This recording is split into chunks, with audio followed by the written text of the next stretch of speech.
சிம்மமுகே ரௌத்ரரூபிண்யாம் அபய அஸ்தாங்கித கருணாமூர்த்தி சர்வ வியாபிதம் லோகரட்சமாம் பாப விமோசன துரித நிவாரணம் லக்ஷ்மி கடாட்ச சர்வாபீஷ்டம் அநேகம் தேஹி நரசிம்மா.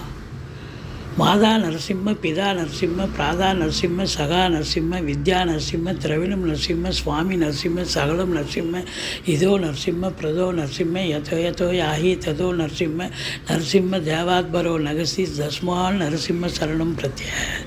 யோகி ராம் சரத்குமார், யோகி ராம் சரத்குமார், யோகி ராம் சரத்குமார், ஜெயகுரு ராயா. ஓம் ஸ்ரீ ராகவே நமக. உலகெங்கிலும் வாழ்ந்து கொண்டிருக்கும் புது வசந்தம் டிவி நேயர்களுக்கு டாக்டர் சைதை ராஜாவின் அன்பான வணக்கங்கள். நாம் இப்பொழுது இந்த எபிசோடில் செப்டம்பர் மாத ராசி பலன்கள் பார்க்க போகிறோம். செப்டம்பர் 2ஆம் தேதி அமாவாசை திதி வருகிறது. செப்டம்பர் 17ஆம் தேதி பௌர்ணமி திதி வருகிறது. வாக்கிய பஞ்சாங்க அடிப்படையில் பலன்களை பார்க்கலாம் வாங்க. கடக ராசி காலபுருஷனுக்கு 4வது ராசி. சந்திர பகவான் ஆட்சி பெறும் வீடு. சந்திர பகவான் ஒவ்வொரு ராசிலையும் 2.25 நாள் பிரவேசம் செஞ்சு சஞ்சாரம் செஞ்சு பலனை தருவார். ஆரம்பத்தில் சந்திர பகவான் ராசியில் தான் இருக்கார். இந்த கடக ராசி அன்பர்களுக்கு கிரகங்கள் இந்த செப்டம்பர் மாத கிரகங்கள் சாதகமாக இருக்கின்றனவா? புனர்பூசம் 4ஆம் பாதம் பூசம் ஆயில்ய நட்சத்திரத்தில் பிறந்த கடகராசி அன்பர்களுக்கு இந்த செப்டம்பர் மாதம் எப்படி இருக்க போகுது? நல்லா இருக்குமா இல்லை சுமாராக இருக்குமா? பாருங்கள், உங்களுக்கு குரு பகவான் 11ஆம் இடத்தில் இருக்கிறார். சூப்பர். லாபஸ்தானத்தில் குரு பகவான் இருக்கிறார். அற்புதமான ஒரு நிலை.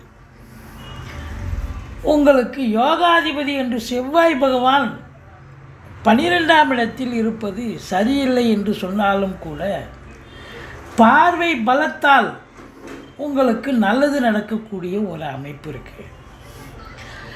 மற்றபடி சனி பகவான் வக்ரகதியில் இருக்கார். அஷ்டமத்து சனி போயிட்டுருக்கு. சங்கடம் தீர்க்கும் சனி பகவானே மங்களம் பொங்க மனம் வைத்தருள்வாய், சச்சரவின்றி சனீஸ்வர தேவே இச்சகம் வாழ்க இன்னருள் தாத்தா.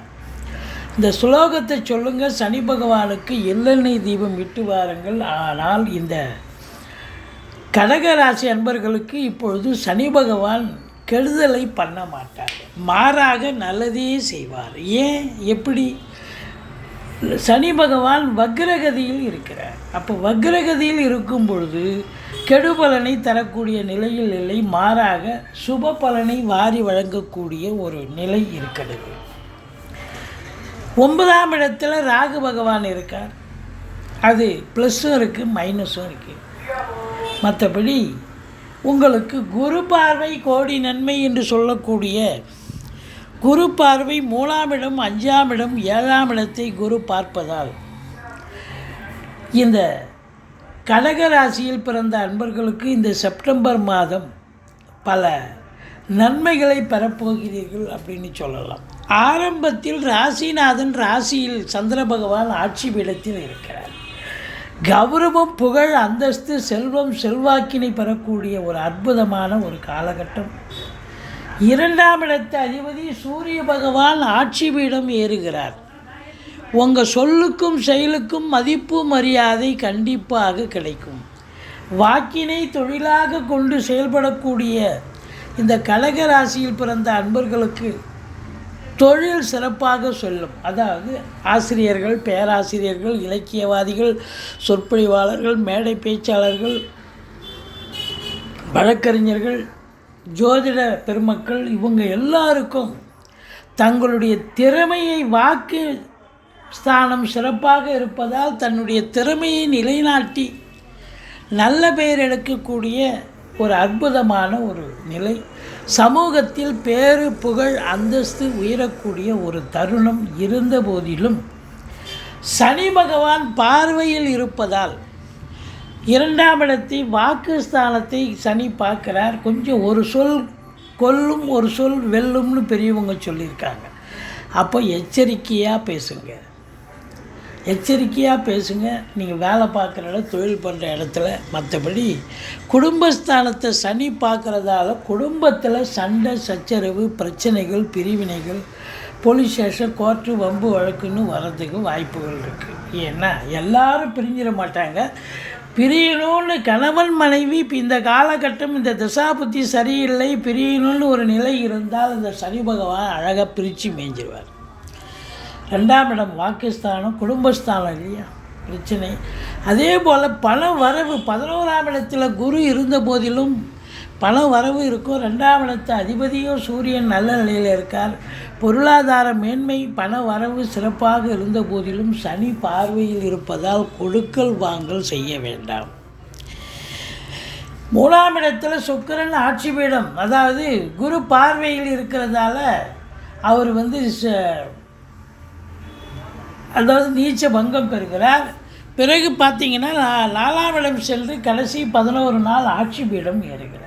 அப்போது 4க்கும் 11க்கும் உடைய சுக்கிர பகவான் சிறப்பாக இருக்கும் பட்சத்தில் உங்களுக்கு அசையா சொத்துக்கள் மூலம் வருமானம் கிடைக்கும்.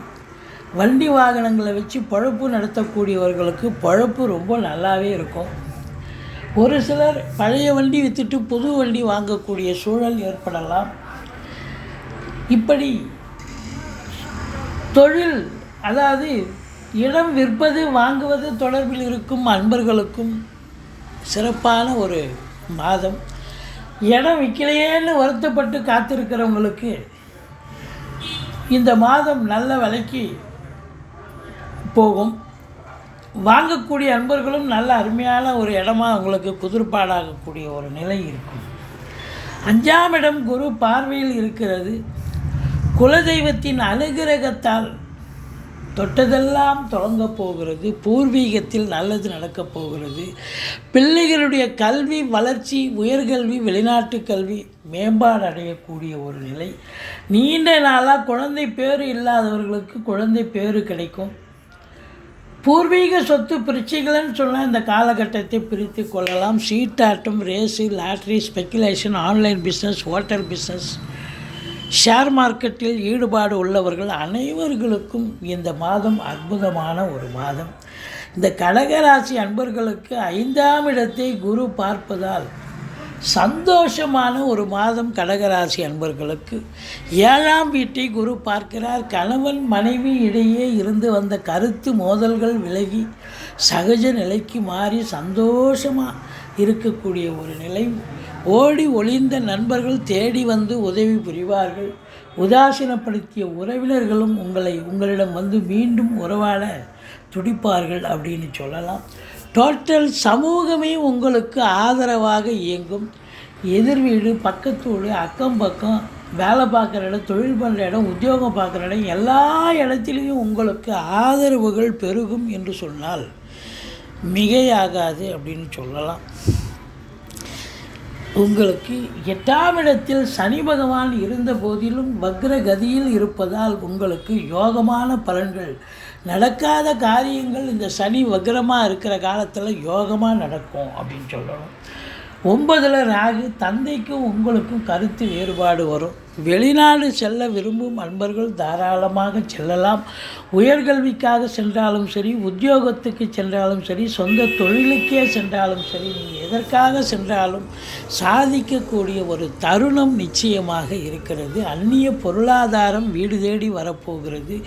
உள்நாட்டு வாணிபம், வெளிநாட்டு வாணிபம், ஏற்றுமதி இறக்குமதியாளர்கள், ஷேர் மார்க்கெட்டில் இன்வெஸ்ட் பண்ணுறவங்க, ஸ்பெக்குலேஷன் பண்ணுறவங்க, ஆன்லைன் பிஸ்னஸ் பண்ணுறவங்க, ஹோட்டல் பிஸ்னஸ் பண்ணுறவங்க, இவங்களுக்கெல்லாம் சிறப்பான காலம். இந்த 10ஆம் இடத்தை சனி பகவான் பார்க்குறார். இந்த கடகராசி அன்பர்களுக்கு 10ஆம் இடம் என்பது தொழில் உத்தியோகஸ்தானத்தை சனி பார்க்குறார் அப்படின்னு சொன்னால் ரொம்ப ஹார்ட் ஒர்க் பண்ண வேண்டிய சூழல். மேலாமணிக்கியாக வேலை பார்க்க முடியாது. 8 ஹவர் டியூட்டின்னா 10 ஹவர் வேலை பார்க்க வேண்டிய சூழல் ஏற்படுகிறது. எச்சரிக்கையாக பணியாற்றுங்கள். நிர்வாகம் அல்லது உடன் உழைப்பவர்கள், அதிகாரிகள் என்ன சொல்கிறார்களோ அதை கேட்டு வேலை பாருங்கள். ஓரளவுக்கு தலைக்கு வர்றது தலைப்பாயிட போகும்.